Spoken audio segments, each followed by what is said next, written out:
नमस्कार दोस्तों, स्वागत है आप सब लोगों का आपके अपने YouTube चैनल बिग ऑनलाइन गुरु में। दोस्तों, आज की इस वीडियो में मैं आपको बताऊंगा कि आप भारत सरकार का जाति प्रमाण पत्र या सेंट्रल गवर्नमेंट का जो कास्ट सर्टिफिकेट होता है उसको कैसे ऑनलाइन करेंगे, कैसे अप्लाई करेंगे, क्या प्रोसेस है और इसका स्वरूप कैसा होता है और यह किन भर्ती या कौन कौन सी वैकेंसी में इसकी आवश्यकता होती है, इसके बारे में मैं आज की इस वीडियो में आपको बताऊँगा। तो बने रहिए वीडियो में। और वीडियो को आगे बढ़ाने से पहले अगर आपने हमारे चैनल को सब्सक्राइब नहीं किया है तो चैनल को सब्सक्राइब कर लें, साथ ही बेल आइकन को दबाकर ऑल पर क्लिक करें। चलिए शुरू करते हैं। तो दोस्तों, जो भारत सरकार का जो जाति प्रमाण पत्र है या सेंट्रल गवर्नमेंट का जो कास्ट सर्टिफिकेट है उसको मैं ई डिस्ट्रिक्ट पोर्टल से अप्लाई करूंगा, ऑनलाइन करूंगा। अगर आपके पास सिटीजन लॉगिन ई साथी की अगर आईडी है तो आप उससे भी अप्लाई कर सकते हैं। और दोनों में जो डिटेल होती है वो लगभग सेम ही भरी जाती है, लेकिन वो जो फॉर्म का फॉर्मेट है वो थोड़ा सा चेंज होता है। तो उसके बारे में भी मेरे चैनल पर एक वीडियो आपको मिल जाएगी कि ई साथी पोर्टल से जाति प्रमाण पत्र कैसे अप्लाई करेंगे। फिलहाल में मैं ई डिस्ट्रिक्ट पोर्टल से जो आज का जो जाति प्रमाण पत्र है वो मैं अप्लाई करके आपको दिखाऊंगा। पहले तो मैं आपको जो केंद्र सरकार का जो जाति प्रमाण पत्र होता है वो मैं आपको फॉर्मेट दिखा देता हूँ कि कैसा होता है। तो इस तरीके से मैं ये आपके सामने जो गवर्नमेंट ऑफ इंडिया का जो जाति प्रमाण पत्र है वो आपके सामने शो है। फिलहाल में यह उत्तर प्रदेश के द्वारा जारी किया गया है।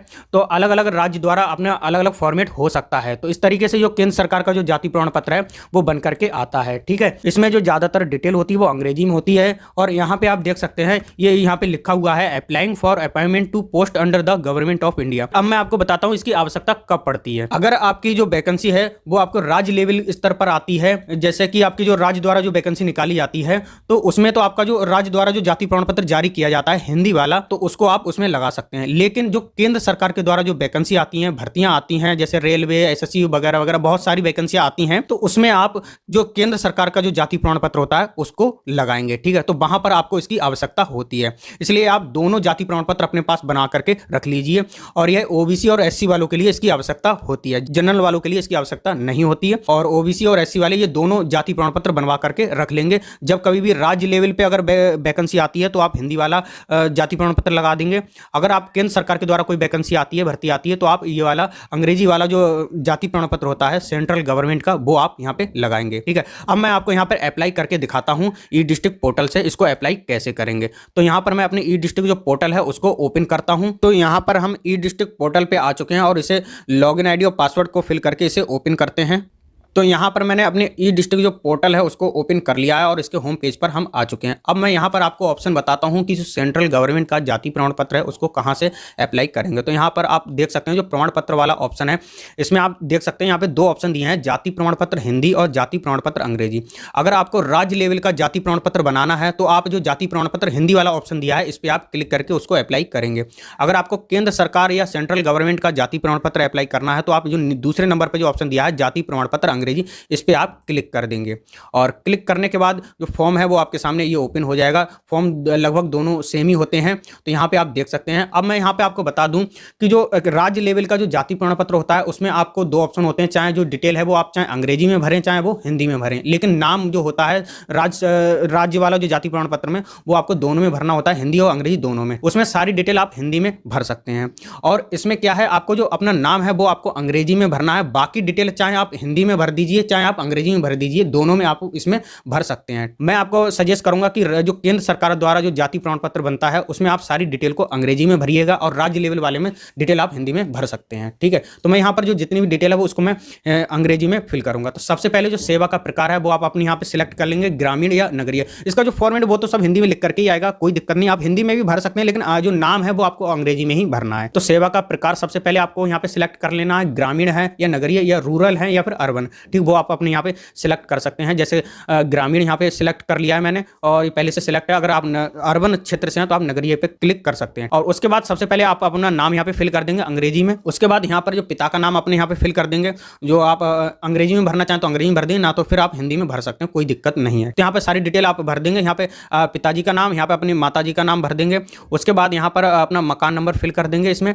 और उसके बाद मोहल्ला पोस्ट हो वो आप यहाँ पे फिल कर सकते हैं, चाहे पोस्ट भर दीजिए चाहे मोहल्ला अपने गाँव का नाम भर सकते हैं, मोहल्ले का नाम हो तो मोहल्ले का नाम इसमें भर सकते हैं। उसके बाद जिला सेलेक्ट कर लेंगे और उसके बाद तहसील यहाँ पे सिलेक्ट कर लेंगे, जो भी आपकी तहसील हो, और उसके बाद यहाँ पे ग्राम अपना सिलेक्ट कर लेंगे, जो भी आपका विलेज हो वो यहाँ पे सिलेक्ट कर सकते हैं। जहाँ पे तहसील सिलेक्ट करेंगे, जिला सेलेक्ट करेंगे, तहसील सेलेक्ट करेंगे, उसके बाद आपकी जो गाँव की जो लिस्ट है वो यहाँ पे ओपन हो जाएगी, उसमें से अपना गाँव का नाम इसमें सिलेक्ट करके इसमें फिल कर सकते हैं। उसके बाद स्थायी पता, अगर आपका दोनों स्थायी पता और ये दोनों सेम है तो आप उपरोक्त इसमें टिक कर देंगे और दोनों में जो डिटेल है वो सेम भर जाएगी। यहाँ पे मैंने अभी डिटेल फिल नहीं की है इसलिए ये दिखा दिया। अगर आपके अलग से डिटेल हो तो यहाँ पे अलग से आप डिटेल फिल कर सकते हैं, नहीं तो आप उपरोक्त पे क्लिक कर दीजिए, सेम डिटेल यहाँ पे फिल हो जाएगी। उसके बाद यहाँ पे आपको अपना मोबाइल नंबर यहाँ पे फिल करना है और मोबाइल नंबर देना जरूरी है क्योंकि जो लेखपाल होता है जो इसको जारी करता है वो आपसे कॉन्टेक्ट कर सके। उसके बाद जो प्रमाण पत्र का प्रारूप है वो यहाँ पर इंग्लिश का दिया हुआ है, यानी कि इंग्लिश वाला यहाँ पे है। अगर यही आप अगर इस साथी से अगर ऑनलाइन करते हो तो यहाँ पर आपको यही वाला ऑप्शन ओपन होता है, इसमें हिंदी और अंग्रेजी दोनों ऑप्शन यहाँ पे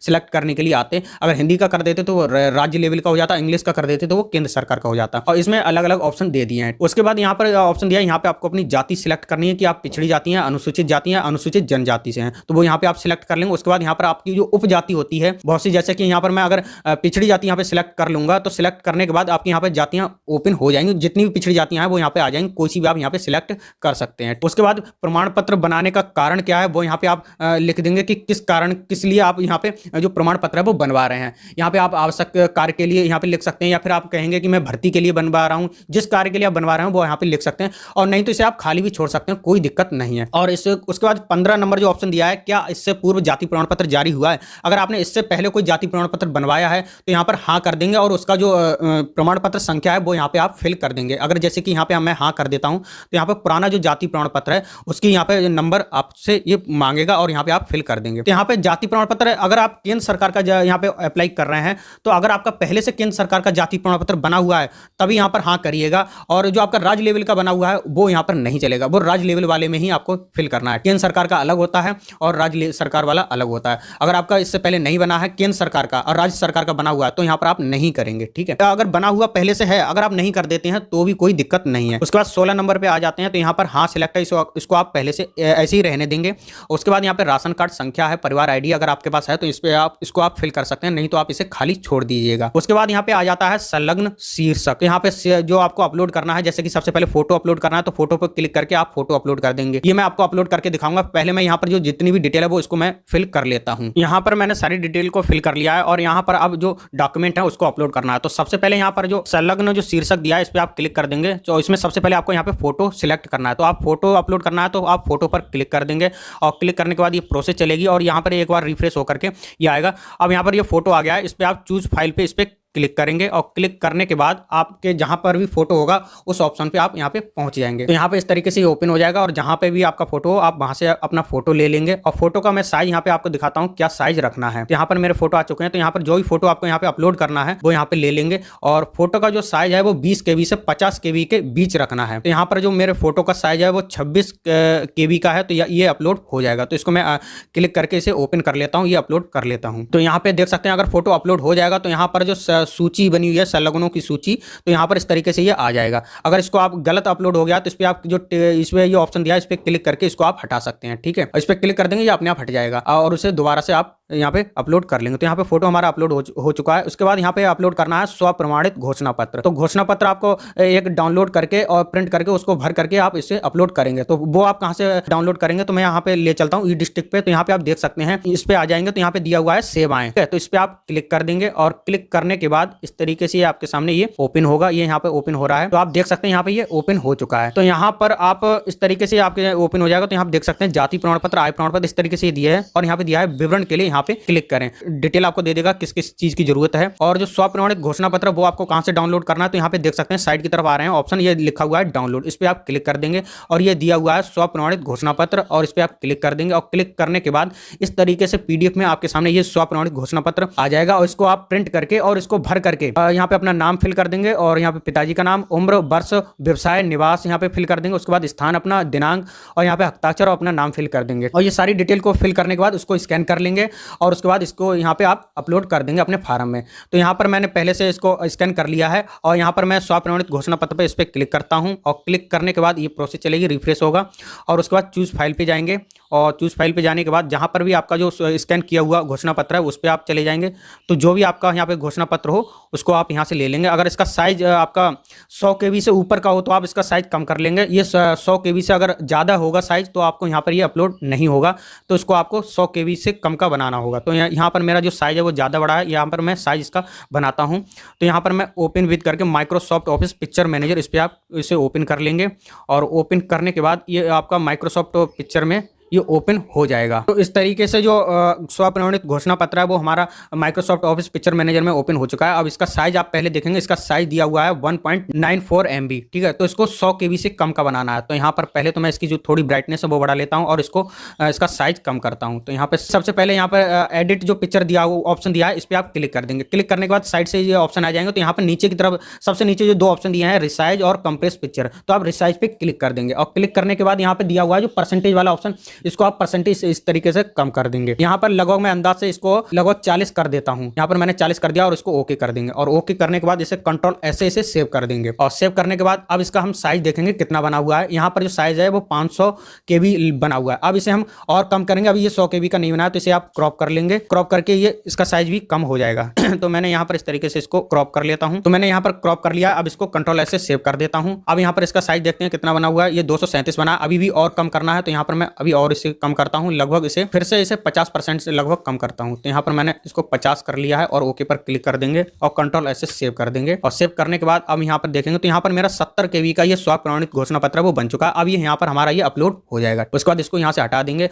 अब इसे यहाँ पर इसको अपलोड कर लेंगे। तो यहाँ पर हमारा जो स्वप्रमाणित घोषणा पत्र है वो अपलोड हो चुका है। तो इस तरीके से आप स्वप्रमाणित घोषणा पत्र को अपलोड कर लेंगे। उसके बाद यहाँ पर अगर आपके पास प्रधान का जाति प्रमाण पत्र हो तो वो अपलोड कर सकते हैं, या राशन कार्ड हो तो वो अपलोड कर सकते हैं, या फिर और कोई आईडी हो तो यहाँ पर अन्य पर क्लिक करके आईडी का नाम यहाँ पे फिल कर देंगे, क्या आईडी है आपके पास, और उसके बाद वो आईडी आप यहाँ पे अपलोड कर देंगे। जैसे कि यहाँ पर मैं आधार कार्ड अपलोड करूंगा तो यहाँ पे लिख दूंगा आधार। इस तरीके से आधार यहाँ पे लिख दूंगा। हिंदी में भी लिख सकते हैं, चाहे आप अंग्रेजी में लिख दीजिए। यहाँ पर मैं आधार कार्ड लिख देता हूँ। तो इस तरीके से आप यहाँ पे आईडी का क्या आईडी है वो यहाँ पे लिख देंगे। उसके बाद यहाँ पर जो आपकी आईडी हो तो यहाँ पर आप चूज फाइल पे क्लिक करके और उसे आप सिलेक्ट करके इसे अपलोड कर देंगे। तो यहाँ पर मेरी जो आईडी है उसे मैं यहाँ पे अपलोड करता हूँ। और यहाँ पर जो भी आईडी है वो यहाँ से आप अपने ऑप्शन से यहाँ से ले लेंगे और इसे अपलोड कर देंगे। आईडी का जो साइज है वो भी आप साइज 100 KB से कम का रखेंगे। तो यहाँ पर मेरा ये जो आईडी का साइज है वो 85 KB है। तो यहाँ पर मैं इसे ये अपलोड हो जाएगा और इसे ओपन करके इसे अपलोड कर। यहाँ पर हमारा आधार कार्ड भी अपलोड हो गया है। तो इस तरीके से आप 3 जो डॉक्यूमेंट है वो अपलोड कर सकते हैं।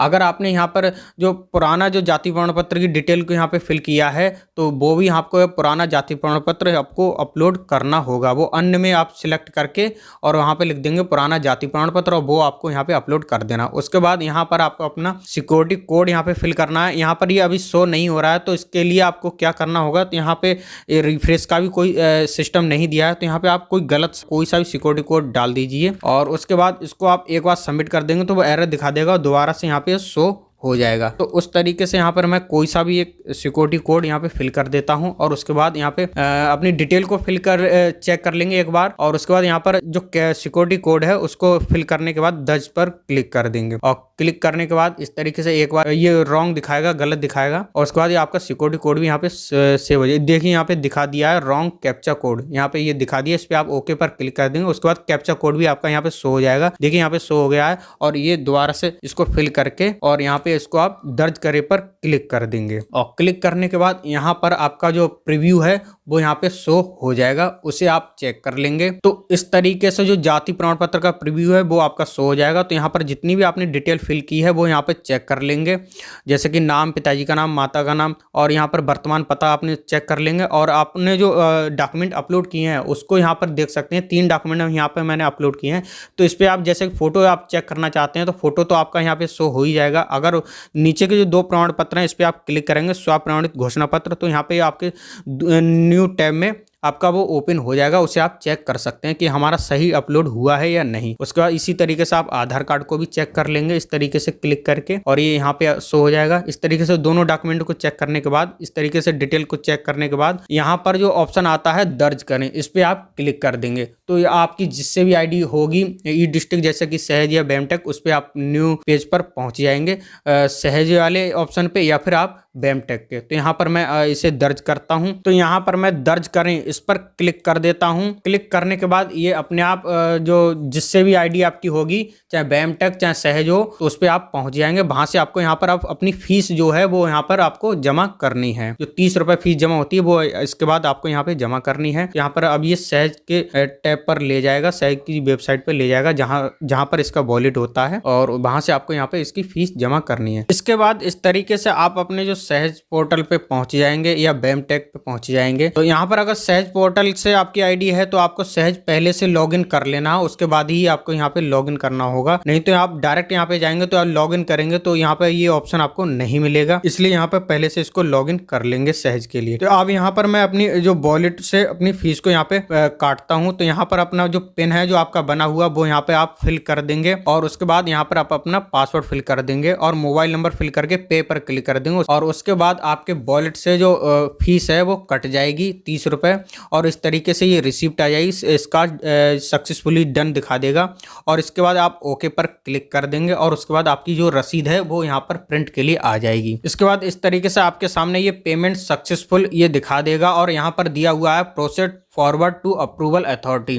उसके बाद इस पे आपको क्लिक कर देना है, और उसके बाद आपकी जो रसीद है वो यहाँ पर पावती पत्र या जो रसीद है वो स्लिप वो आपकी यहाँ पर प्रिंट के लिए आ जाएगी। इस तरीके से आपकी आवेदन संख्या, पावती तिथि वगैरह यहाँ पर इसमें डिटेल होगी, और इसे आप प्रिंट करके आप ले सकते हैं। तो इस तरीके से आप जो केंद्र सरकार का जो जाति प्रमाण पत्र है, भारत सरकार का जो जाति प्रमाण पत्र है वो आप अप्लाई कर पाएंगे, और उसके बाद आपका 5 से 6 दिन बाद आपका जो जाति प्रमाण पत्र है वो बन करके आ जाएगा। उसके बाद आप उस पर मोहर लगा करके उसको आप जहां कहीं भी लगाना चाहें उसे आप लगा सकते हैं। तो आई होप आपको यह वीडियो पसंद आई होगी और आपको समझ में आया होगा कि आप सेंट्रल गवर्नमेंट का जाति प्रमाण पत्र कैसे अप्लाई करेंगे और क्या क्या प्रोसेस है उसके बारे में आपको समझ में आया होगा। तो वीडियो को लाइक करें, और चैनल को सब्सक्राइब नहीं किया तो चैनल को सब्सक्राइब कर लें। मिलते हैं अगली वीडियो में, तब तक के लिए जय हिंद जय भारत।